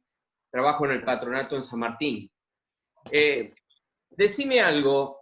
¿Podés contar un poquito cómo es tu experiencia en el territorio con la articulación con las autoridades locales, con municipales me refiero? ¿Podés adelantar algo? ¿Las dificultades que encontraste? ¿Cómo construiste un vínculo ahí? ¿Cómo pudieron llegar a acuerdos un poco? Un poco complicado es. A ver si sí. La verdad es que, a ver, acá yo me fui en libertad, si bien a mí me falta una pierna, ¿viste? A mí me dieron un escopetazo, me voló una gamba y en el 2013 por ahí me dieron el arresto domiciliario y estuve hasta el 2016. Los últimos 3 años estuve hasta el 2016. Veníamos organizando esto desde que a mí me dieron el arresto, digamos, ¿no? Pusimos la gráfica acá en casa, yo no me podía mover, estaba con la pulsera y veníamos organizando. Yo pisé la calle en el 2016. Era Macri, era Grindetti Lanús. La verdad que, y además, una particularidad nuestra acá en Lanús es que no es una condición de todo este sector que estamos organizando, ¿no? Nosotros, el sector liberados, cooperativas, implica más o menos 40 y pico de cooperativas, no tenemos registro exacto, pero 43 hay seguro, que implica más o menos 500 trabajadores en el sistema que fuimos construyendo, con distintos orígenes, con distintos sentidos de pertenencia y con distintos nacimientos, ¿no? Cada uno hizo lo que pudo en su lugar, digamos, y en el camino nos fuimos encontrando con pibes que pasamos la mitad de la vida en Cana, digamos, y que de alguna manera éramos referentes, líderes ahí adentro, y fuimos organizándonos ya más articuladamente todo el sector. Pero la particularidad que tenemos acá en Lanús es que yo vengo de la policía, yo soy militante, yo milité toda la vida.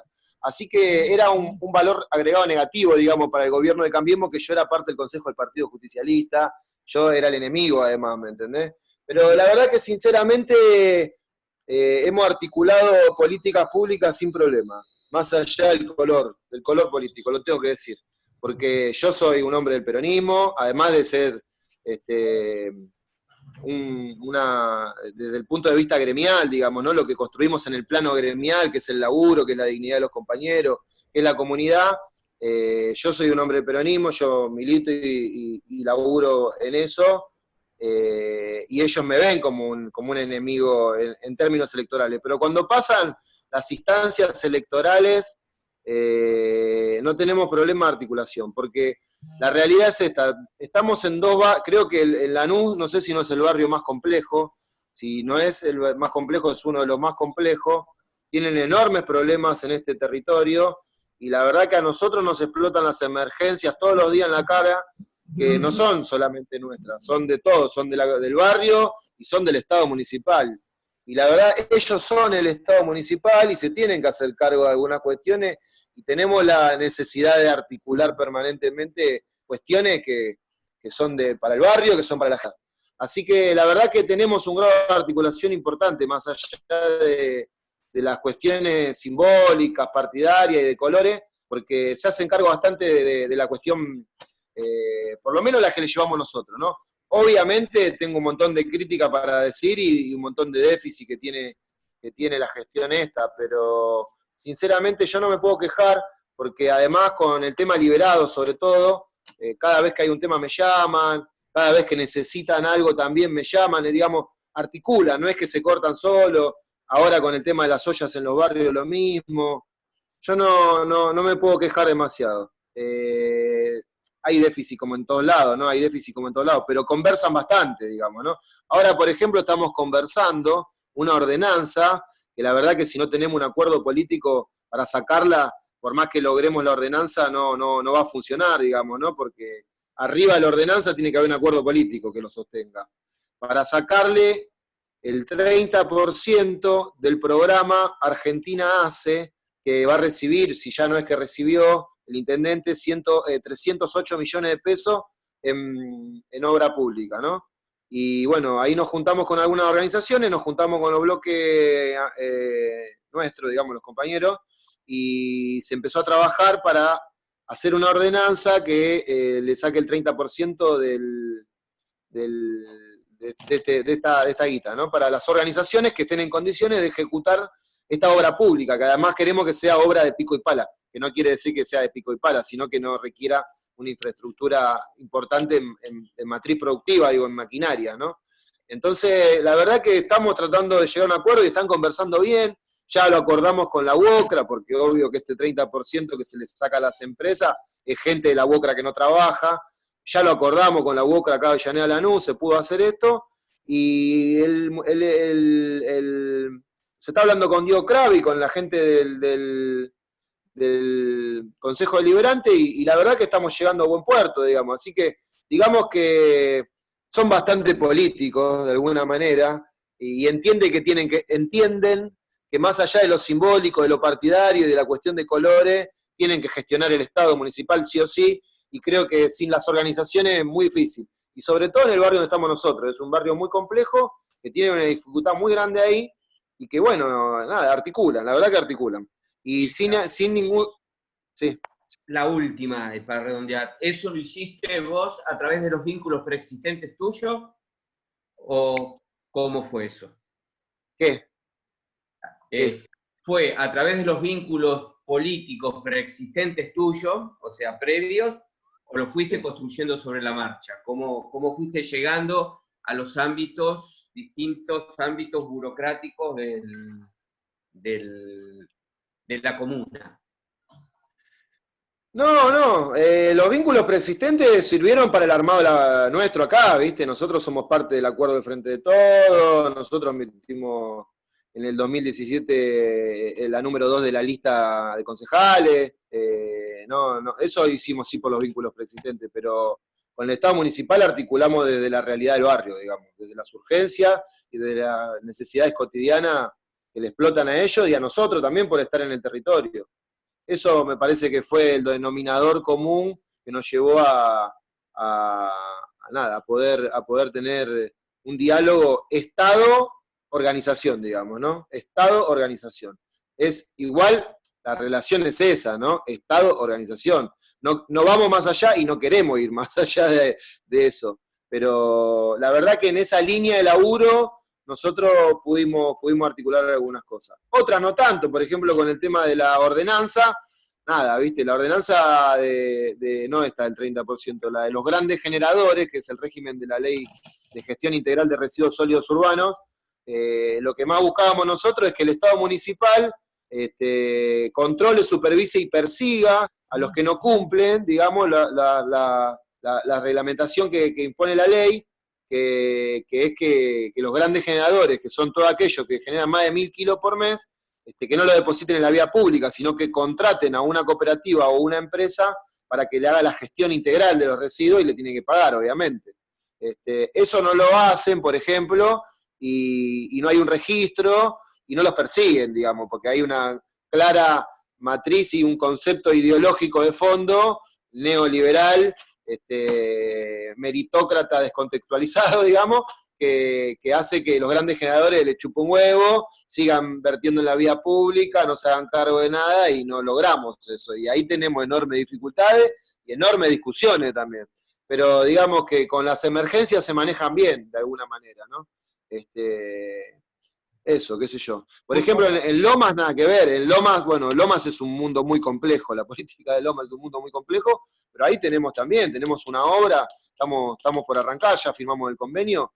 La verdad, nos han reconocido en el territorio, impresionante. Tenemos una obra, vamos a hacer la bicisenda de todo lo que es alrededor de la Reserva Ecológica de Lomas, que es un tramo, estamos arrancando un tramo de 3 tramos, o sea, son 3 tramos, estamos arrancando el primer tramo de 1,5 kilómetros de una bicisenda, que es una obra importante, que va a generar, no sé, una obra de muchos millones de pesos, que va a generar 6 meses de puesto de trabajo para 40 compañeros, ponele, ¿no? Así que, nada, con el Estado Municipal de Loma fue distinto también, porque son compañeros, pues son amigos, porque había algunos vínculos preexistentes también. Y también lo que te marca el camino es la realidad, lo que te marca la agenda es la realidad, y la seriedad con la que uno trabaja, se toma los temas, y el equipo de trabajo que uno tiene también para poder darle tratamiento a cada una de las cuestiones que van surgiendo y que uno va planificando, ¿no? Que los compañeros vamos planificando. La verdad que somos un equipo grande acá de laburo, tenemos, para que te des una idea, tenemos, no sé, 8 o 10 profesionales trabajando en el equipo nosotros. Tenemos abogados, arquitectos, sí. Buen día, Paula es mi nombre. ¿Te puedo hacer una consulta? No sé si están pidiendo la palabra por el chat. Entiendo que vos venís con un recorrido, digo, esto da cuenta de un trabajo previo a tu condición en su momento de haber transitado un espacio carcelario. Yo lo que te quiero preguntar, y un poco en el sentido de lo que pregunta el compañero, es ¿qué papel tuvo el estar detenido? Digo, ¿cuál fue el papel del sistema? Porque claramente lo que se habla es de tu espacio desde anterior, de haber transitado la militancia, haber transitado un espacio, un partido político, digo, haber la necesidad de la solidaridad de clase, digo, ¿no? En algún punto vos tuviste contacto desde el territorio con las necesidades a pesar de tu situación judicial.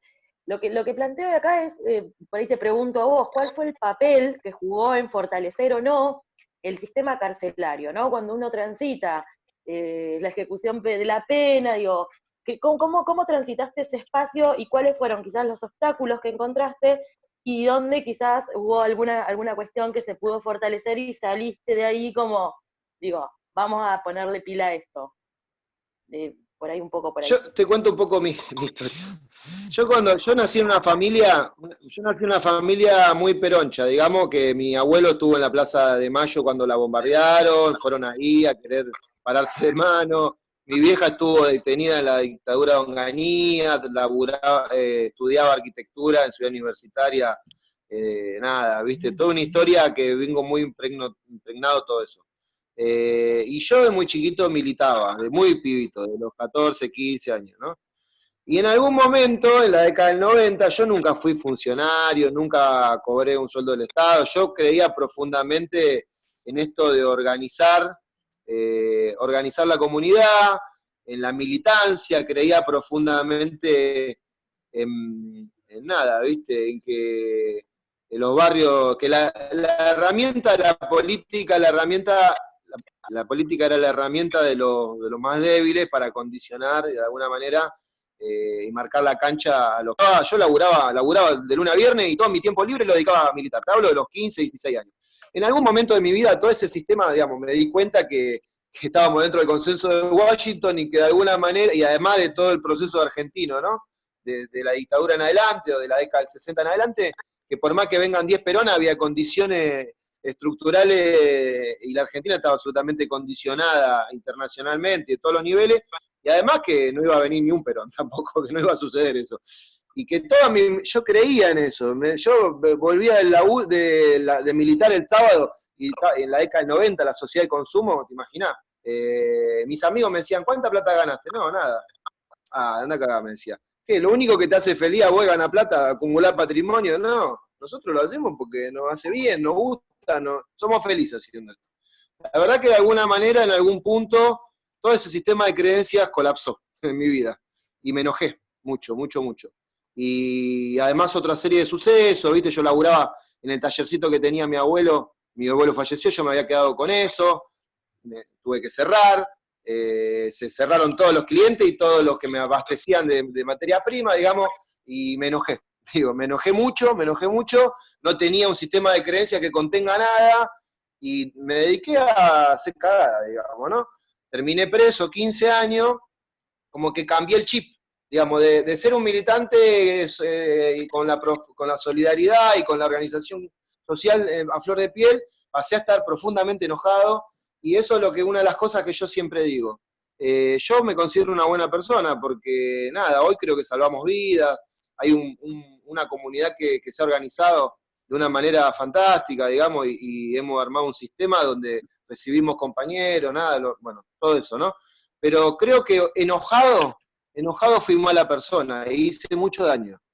Entonces, por eso digo siempre yo que es muy, muy, muy importante sacarle el enojo a los compañeros. Que algunos lo haces con un abrazo, y a otros no, le tenés que generar condiciones de vida y proyección de futuro. Digo, ¿no? Porque hay un enojo estructural profundo, ¿viste? Y la persona enojada construye relaciones humanas de mierda, ¿viste? Se vincula de una manera de mierda, trata de sacar ventaja del otro. La verdad que eso es lo que nosotros queremos hacer, los recibimos a los pibes, tratamos de sacarle el enojo, le tratamos de mostrar que hay un proyecto de vida posible, por fuera de toda la mierda que vinieron viviendo toda desde que nacieron, digamos, y que depende de ellos, y que están las condiciones para eso, ¿no? Y bueno, y nos va resultando eso, digo. Hay pibes que vienen re enojados, re dañinos, re malditos. Nosotros vivimos 15 años en Cana, sabemos lo que es la maldad, sabemos lo que es el enojo, sabemos lo que es convivir con el daño, con las peores cosas, pero sin embargo, ¿viste? Entre nosotros nos cuidamos, nos abrazamos, nos queremos, y nos protegemos de todas las maneras, y creo que eso a la larga le va sacando el enojo a los pibes, y bueno, y ese es el secreto, me parece, ¿no? Sacarse el enojo, generar mecanismos para que el enojo no nos arruine la vida, porque a mí el enojo me arruinó la vida. Yo no vi crecer a mi hijo tiene 17 años, yo tuve 15 años en la cárcel. Ahora mi hijo lo tengo viviendo conmigo, yo estoy separado de la madre. Y no vi envejecer a mis padres, y me sacó una pierna, y me sacó 15 años de mi vida, y nada. Y creo que, nada, hoy estamos en un camino de vida, no de muerte, y yo pude construir un mecanismo interno para sacarme todo ese enojo estructural que tenía en mi vida, y bueno, y eso es lo que tenemos que hacer con cada uno de los pibes, ¿viste? Sacarle el enojo, que se puedan relacionar desde otro lugar, que puedan pensarse también ellos desde otro lugar. Eso un poco, ¿no? Y bueno, yo ya venía con estos conceptos un poco de mi historia familiar, si querés, de vida mía, es lo que me tocó a mí en la vida, y yo lo seguí. Y nunca pensé en militar vuelta, yo no pensaba en volver a la política. Yo pensaba en subsistir, en llenar la olla de casa, y en no volver a la cárcel, y no volver al delito, y no hacerle nunca más daño a nadie. Digamos, eso pensaba. En el camino y en el recorrido nos fue llevando hasta acá, digamos, ¿no? Fuimos organizando esto y fuimos aprendiendo también, ¿viste? En todo este camino. Un poco fue eso. Y creo que ayuda mucho, nosotros vemos que los pibes que vienen, que pasaron por un libro en la cárcel, sea por la escuela secundaria, sobre todo por los centros universitarios que están en los penales, esos pibes ya vienen con nada, vienen más armados, digamos, ¿no? Ya vienen con un proyecto de vida, ya vienen de otra manera. Generalmente esos pibes cuando se incorporan a las organizaciones nuestras, terminan estando en la conducción de la organización porque tienen las ideas mucho más claras. Y creo que eso adentro de la cárcel hay que fomentarlo profundamente, porque no que llegue solamente, no el pibe que llegue a la universidad, en todos los niveles, digo, en la cárcel no sé ahora, pero cuando yo estaba todo preparado para que te frustre, digamos, ¿no? Vos ibas al colegio, llegabas al pabellón, un pibe se había peleado que no tenía nada que ver con vos, y el viernes sacaban a todo de traslado, y después en otro penal, cuando quería llegar al colegio no podía llegar. En el legajo no viajaba con vos que vos estabas estudiando. Entonces era todo un problema estudiar en la cárcel. Eso hay que fomentarlo, digamos, como que el sistema está preparado para que fracases en esa decisión de vida, y para que vuelvas a la cárcel, claramente, ¿no? Entonces, nosotros creo que tenemos que tener esto en cuenta, porque vemos las consecuencias del estudio en los pibes y del no estudio en los pibes, digamos, ¿no? Creo que el proceso de incorporar conocimiento es para mí es la principal herramienta de transformación, sin duda, porque uno tiene más opciones y uno puede repensarse, puede repensar el mundo. Sí. Matías, ¿qué tal? Hola, Diego. Perdón, había pedido la mano hace un ratito. Había levantado la mano. Matías. Sí. ¿Puedo comentarte algo? Sí. Mirá, nosotros acá con María José, que estamos las dos en el Zoom, pertenecemos a la delegación de Olavarría, y hemos también detectado en nuestros supervisados la baja formación que tienen los pibes, que algunos casi ni firman. Entonces la idea que tuvimos hace 3 años, junto con compañeras escuela de adultos, es abrir en nuestra delegación, en nuestra sede de delegación, la terminalidad educativa primaria y secundaria, porque nos parece que sin formación, como vos lo venís diciendo, o sea, la PSER ofrece, algunos no se enganchan, bueno, viste, cada vida es un mundo, nos parece que es fundamental la formación, al menos la terminalidad educativa primaria, porque si nosotros armamos cooperativa y los pibes a gata escriben y leen, es difícil poderlo sostener porque también hay una formalidad en todo lo que es la administración que necesariamente tienen que tener terminado primario y la posibilidad de poder hacer el secundario. Por eso comparto muchísimo de todo lo que decís y bueno, estamos a tu disposición y por supuesto puse también en los comentarios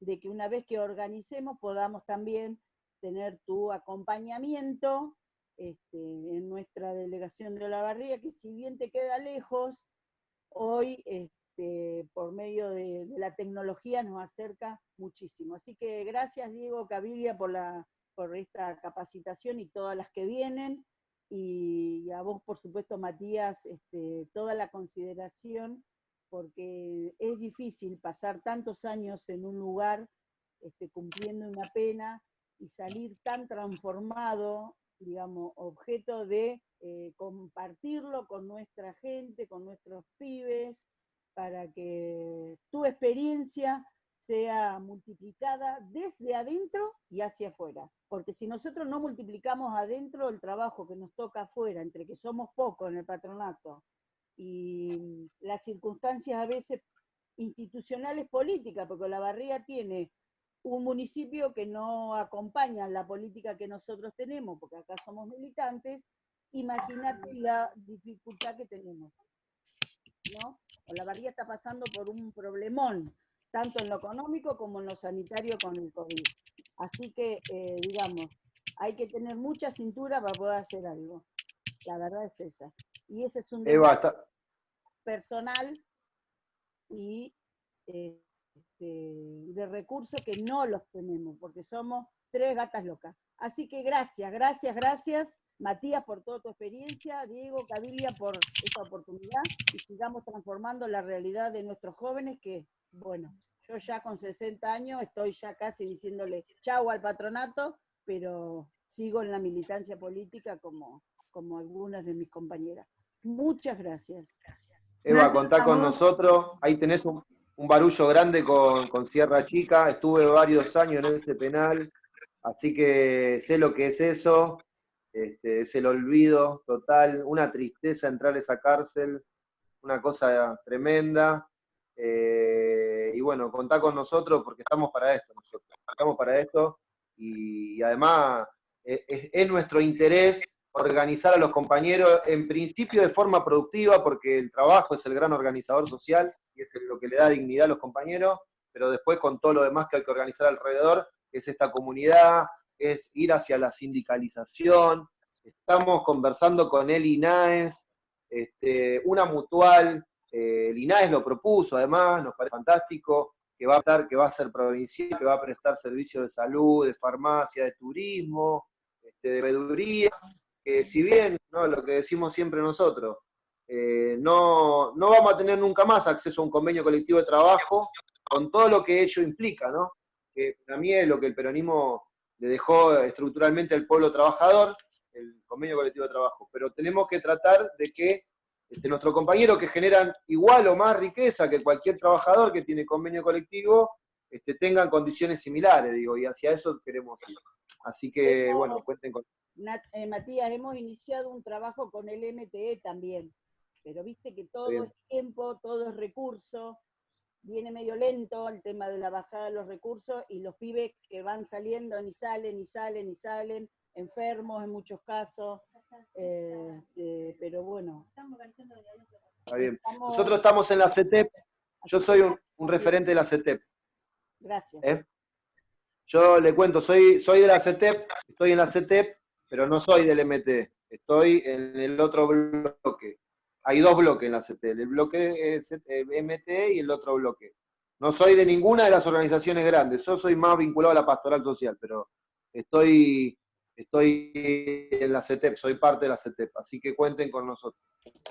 Bueno, nada, felicitarlos. En realidad sí tenía un par de cosas para decir, pero siendo a la hora que, me parece que lo que tengo para decir es agradecerles nada más, escuchar las consignas próximas y seguir para adelante, porque ya es una hora en la que teníamos todos y algunas demandas.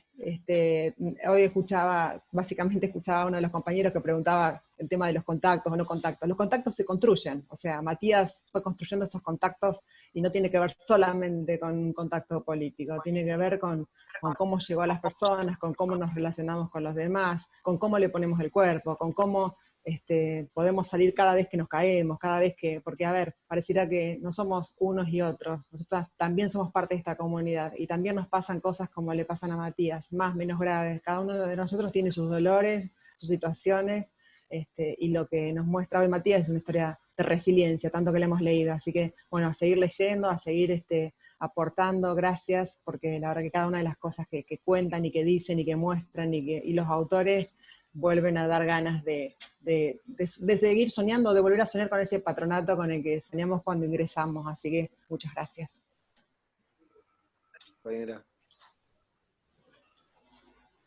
Bueno, ¿qué tal, compañeros, compañeras, compañeros? ¿Qué haces, Mati? Cortito también, para no joder a los compañeros, de hablar un poquito, extenderme a veces. Pero bueno, fundamentalmente decir esto que me quedaron muchas cosas dando vuelta por la cabeza. Entonces, en ese sentido, acudo a todos mis colegas, a todos mis compañeros de trabajo, cuando estamos en la delegación, y llega un pibe, una piba, un hombre grande, aunque cada vez son más jóvenes los que salen del penal, y que tratemos de verlos con ojos humanos, ¿no? Porque nos hemos a veces burocratizado tanto y hemos perdido este tema de la esencia humana, por más cursi que suene, ¿no?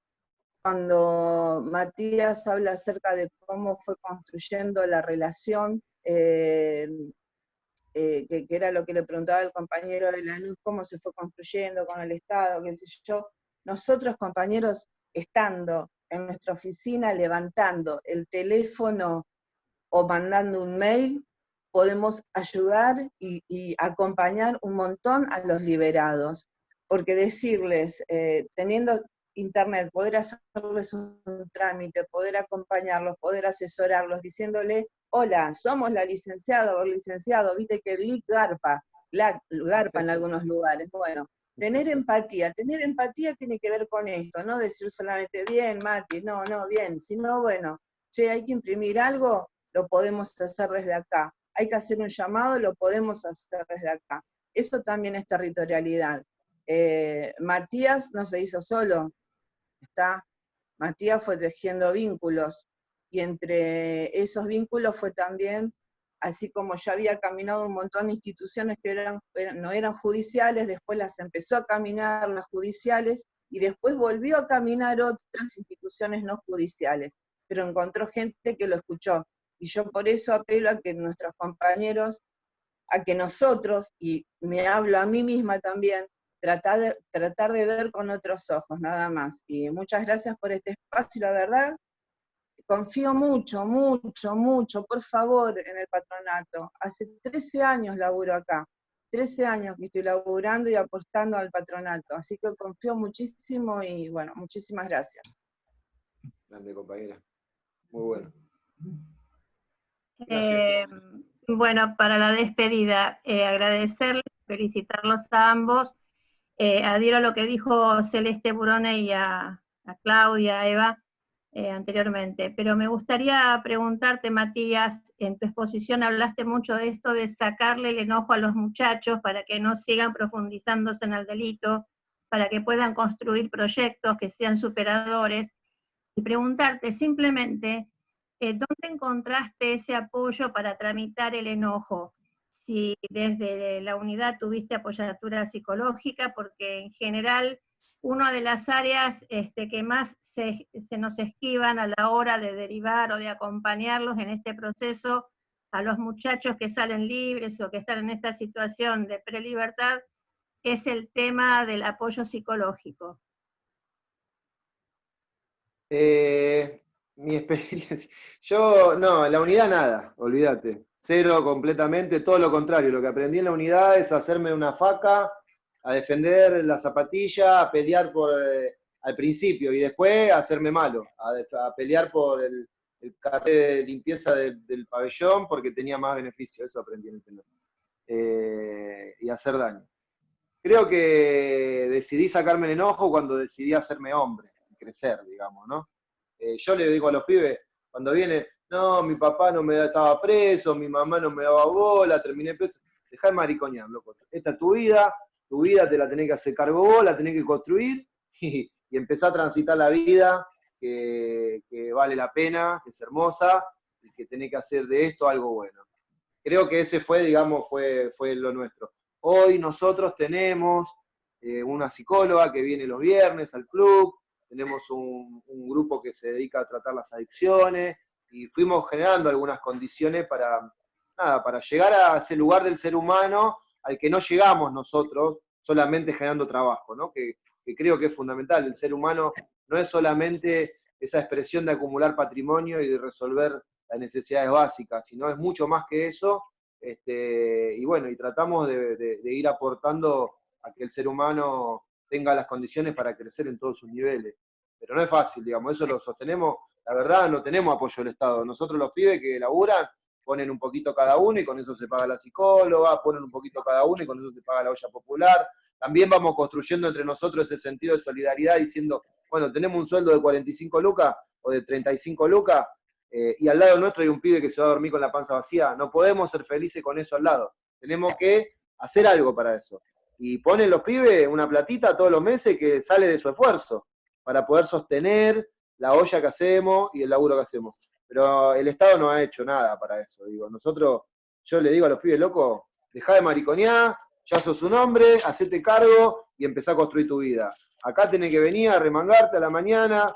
El que no labura, la realidad lo pasa por arriba, digamos, porque el que no labura hace que los otros laburen el doble, y vamos buscando el equilibrio entre la cuestión humana, porque somos una empresa social, o somos varias empresas sociales, que si bien lo que buscan es mejorar al ser humano en todos sus niveles, también tenemos la realidad de que tenemos que competir, que tenemos que producir bienes y servicios, que le mejoren la vida a otras personas en otro lugar de la Argentina, y que eso lo tenemos que hacer con el mayor grado de especialización y tecnificación que podamos, y además también sabemos que los compañeros que se preparen y que realmente tengan un alto grado de especificación técnica en el oficio que se desarrollen, esos no vuelven más al delito seguro porque tienen una herramienta central, y la dignidad que le da a ellos darle un gusto a su hijo con el esfuerzo de su trabajo y con su conocimiento acumulado, digamos, ¿no?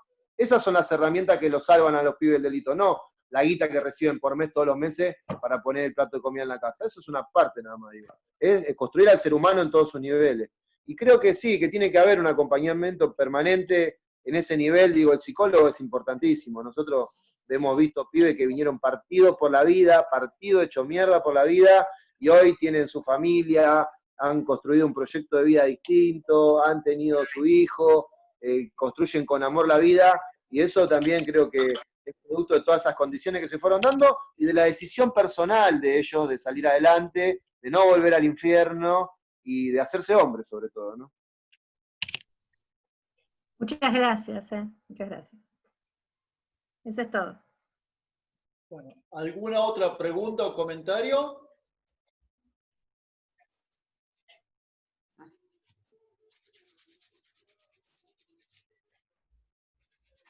Darle las gracias, nada más. Bueno, vamos a cerrar. Yo Muy quiero bueno. cerrar con una pequeña reflexión personal, pero lo dejo planteado en modo de pregunta más que en modo de respuesta. Leyendo en el chat cómo replicó y cómo pegó fuerte el impacto que tuvo lo que Matías planteó respecto del enojo y cómo tantas compañeras y compañeros registran que esas palabras de Matías le significa algo poderoso, reflexionaba sobre si se trata de disminuir el enojo o por el contrario, lo que se trata es de transformar ese enojo individual en algo que le dé potencia a una participación en un proyecto colectivo. Digo, es algo en lo que me quedé pensando. Alguna compañera recién pidió subir bibliografía complementaria sobre el enojo. Vamos a ver si podemos encontrar algo que dé respuesta. Pero bueno, la verdad que son el tipo de reflexiones que estos encuentros nos generan. A mí me parece que la participación en organizaciones solidarias que tengan una proyección política permite realmente organizar e institucionalizar los conflictos y obviamente los enojos. Eso me parece que es algo que es como para estudiarlo profundamente.